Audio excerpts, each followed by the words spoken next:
Okay, so today we're talking about the matte coated papers we've got on our website.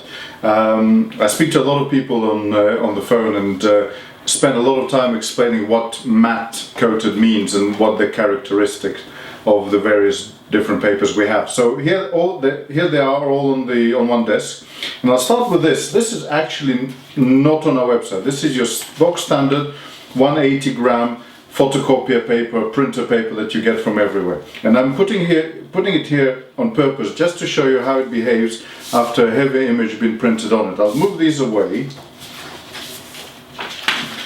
So this has been printed with quite a heavy image. You can see that it's lost its shape. It's gone curly one side, curly the other side.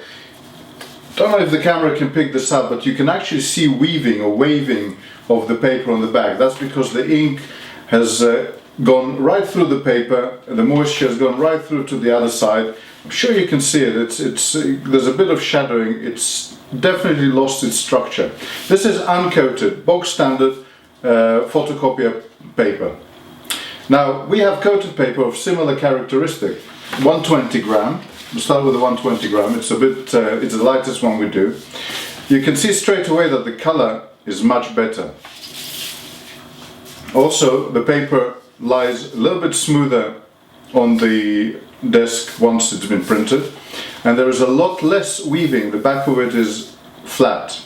This paper really is not that suitable for this sort of image, but we're really throwing a lot of ink at it just to illustrate the way it behaves. So the 120 gram is a lightweight paper. There's hardly anything to it. It's got an inkjet coating, so you can take a high resolution image. It's good for presentations, schoolwork, university theses, brochures, single-sided brochures, things of that sort. And it can take a really heavy or very accurate image. It will not bleed, and the colors will be quite good.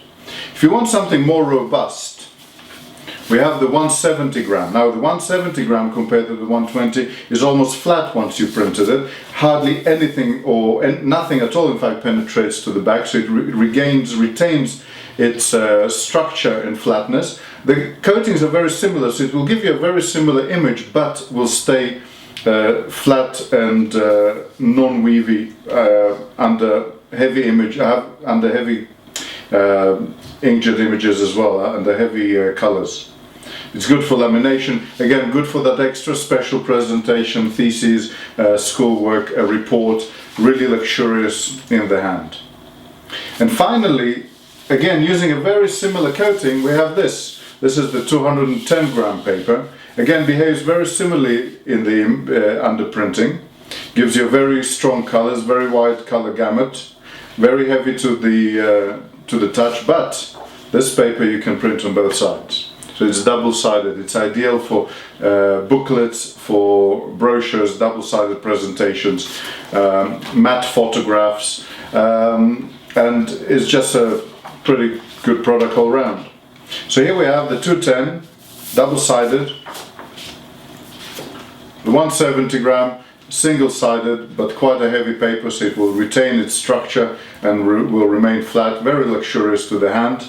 The 120 gram, which is anything for large volume inkjet printing, and it's the lightweight. If you put too much ink on it, it will go a bit weavy, but will give you a very good color definition. Compare that to the box standard inkjet paper, box standard printer paper. We don't sell it on the side. This is just for comparison, and you can see the difference.